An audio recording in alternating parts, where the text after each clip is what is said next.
Aditya hospital Sangli register बांधकाम कामगारांसाठी सर्व प्रकारची तपासणी व उपचार आणि शस्त्रक्रिया पूर्णपणे मोफत। संपर्क 91 42 88 89 90 72 48 97 22 88 77 44 09 66 96 0233 23 05 686। Aditya hospital Vishrambag Sangli. Aditya hospital Sangli ESIS ESIC राज्य विमा कामगार योजना अंतर्गत सर्व रजिस्टर कामगारांसाठी सर्व प्रकारची तपासणी व उपचार आणि शस्त्रक्रिया पूर्णपणे मोफत। संपर्क 91 42 88 89 90 72 48 97 22 88 77 44 09 66 96 0233 23 05 686। आदित्य हॉस्पिटल विश्रामबाग सांगली।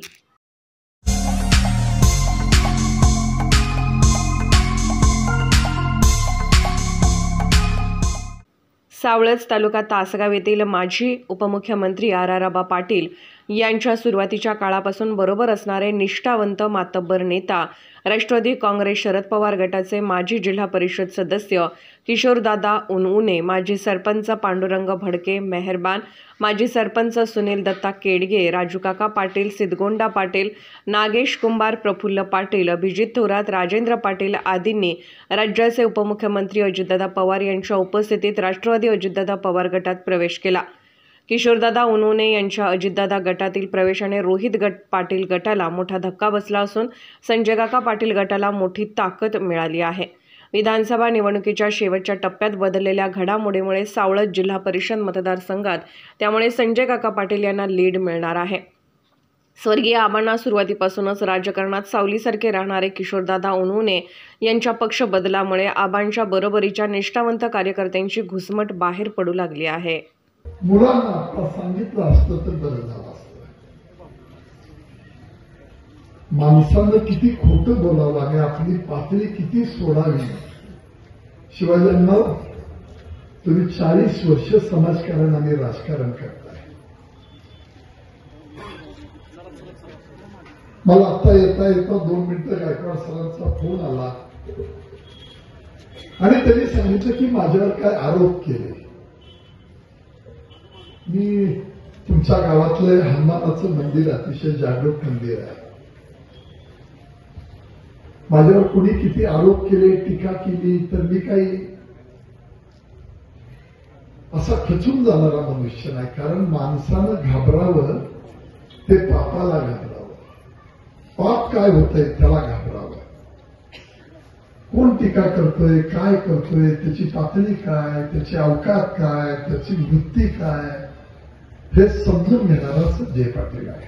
फक्त एका गोष्टीचं क्लिरिफिकेशन देतोय।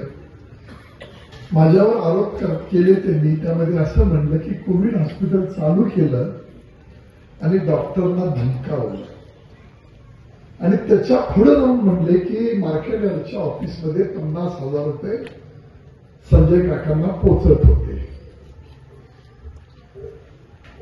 आता माझा प्रश्न त्यांना असा आहे की आरोप करणाऱ्यांनी जर खरं माणसं असतील आणि मतदारसंघाची सेवा करण्यासाठी जर त्यांना ही आमदारकी पाहिजे असेल तर तासगाव शहरानंतरचं हे मोठं गाव आहे।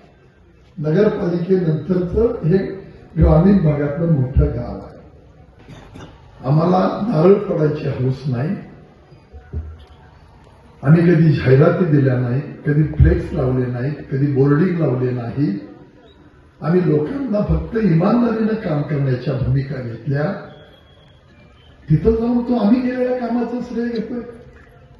किती पोरकटपणा आहे, किती बालिशपणा आहे, किती भंपटपणा आहे, ते आता तुम्ही सगळ्यांनी जाणलं पाहिजे। आणि माझी विनंती आहे की आपला लोकप्रतिनिधी हा कामाचा असला पाहिजे, स्वच्छ राहणारा असला पाहिजे, न लोकांच्या जीवनाशी खेळणारा असला पाहिजे। असा लोकप्रतिनिधी निश्चितपणानं तुम्ही निवडला पाहिजे। उद्याच्या 20 तारखेला ती तुम्ही भूमिका घ्यावी। 1 मिनिटामध्ये मी एक शेवटचं उदाहरण देतो। कवठे मंकाळला अजितराव घोरपडे 6 वाजल्यापासून पदयात्रेत आहेत। मला तिथं पोहोचायचं आहे। एकच उदाहरण देतो। तुमच्या गावात शेजारी योगेवाडी गाव आहे। तिथं एक MIDCची बोर्ड तुमच्या गावात लागले होते ना मध्ये 2 महिन्यापूर्वी. काय बोर्ड लागले होते की हजारो बेरोजगार युवकांच्या हाताला काम देण्यासाठी MIDC मंजूर. 92 एकराचं एक गायरान योगेवाडीचं त्रिगुण कुलकर्णी RDC असताना त्या ठिकाणी आम्ही ते MIDC कडे वर्ग केलं. वर्ग करण्यापाठीमागे एकच भूमिका होती की तिथं असणाऱ्या नापीक जमिनी, टेकडा असलेल्या जमिनी जवळ काय आहेत त्या एकत्र करून तिथं एक निदान 400-500 एकराची 500-600 एकराची MIDC आपल्याला करता यावी या उद्देशाने आम्ही तो प्रयत्न केला. हे गेले सरकार महायुतीचं त्या उद्योग खात्याच्या मंत्र्यांच्याकडे गेले, पत्र दिलं, एक मीटिंग लावली. आम्ही म्हणलं आमचा काही विरोध नाही, पण ही MIDC मोठी असावी. 92 एकराच्या MIDC मध्ये रस्ते आणि सांडपाण्याची व्यवस्था सोडून 50, 52, 55 एकरापर्यंत तुम्हाला फक्त तिथं जमीन विकायला येईल. एखादा मध्यम प्रकल्प तिथं येईल, तोही आला तर 50-60 माणसापेक्षा तिथं मुलांना काम मिळणार नाही. मोठे उद्योग आणल्याशिवाय, मोठी MIDC आल्याशिवाय मोठे उद्योग येत नाहीत. मोठे उद्योग आल्याशिवाय रोजगारीचा प्रश्न संपणार नाही. आपले तरुण उद्योजक त्या ठिकाणी उभा राहणार नाही. काय झालं असतं, ज्या मतदारसंघाने तुम्हाला आमदार केलं, तुम्ही आमदारचे नामदार झाला, त्या मतदारसंघातल्या लोकांना जर तुम्ही पोलीस भरतीमध्ये मदत केली असती तर काय तुमच्या झोळीत धोंडा पडला असता?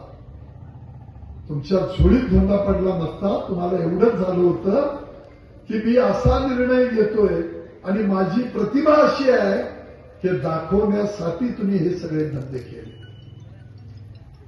कुठला उद्योग आणला, कुठला प्रकल्प आणला, एक उद्योग चालाय बघा ते बी बंद पडला. सूतगिरणी.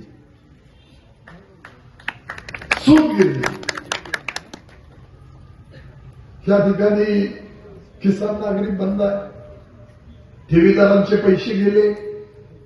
काही माणसांचा उल्लेख करत नाही. मला निरोप आला नाहीत, मी आजारी आहे, माझं नाव घेऊ नका, पण जाऊ दे, मी घेत नाही नाव, मला पण तयार आहे शिवाय. कारण माणूस आजारी असताना कधी आपण आता त्यांच्याविषयी बोलणं बरोबर नाही. पण कुणी पैसे घेतले, कुणाच्या नावावर पैसे कुणी काढले, कुणी जमिनी विकून पैसे भरावे लागले, हा सगळा पोलखेल आपल्याला या गावातल्या लोकांनाही माहिती आहे. तो इतिहास सांगणार नाही, पण लुंगीवर बाहेर जेवण करून आलो होतो. एकाच्या MIT वरनं जाऊन मी ती भांडणं, दंगा चाललाय तो थांबवण्यासाठी बाहेर दगडफेक चालली होती, तरी मी तिथं गेलो होतो. तुम्ही माझं नाव खुनाच्या आरोपीमध्ये 302 मध्ये अडकवण्याचा प्रयत्न केला. आता न करता भोगणारा संजय पाटील नाही, ज्यांच्या नावावर 21 मर्डर होते, ते मला काही करू शकले नाही. इतकं माझं परमेश्वराची कृपादृष्टी माझ्यावर आहे. ओला बजरंग खरमाटे. माझा प्रश्न आहे, ज्याची आई डोक्यावरनं दही आणि ताक विकायला सोमवार पेठेच्या बाजारपेठेमध्ये बसून या मुलांचं संगोपन केलं, हजारो कोटी कुठनं आले हे रोहित पाटलाने या ठिकाणी सांगावं नसेल तर उद्या तासगावच्या जाहीर प्रेस कॉन्फरन्समध्ये संजय पाटील याचा सगळा पोलखेल करायला तयार आहे. अरे तुझी अवकात काय, तू बोलतोस काय, फोटो आलो. आमच्यासारख्या माणसाला ललकारू नकोस.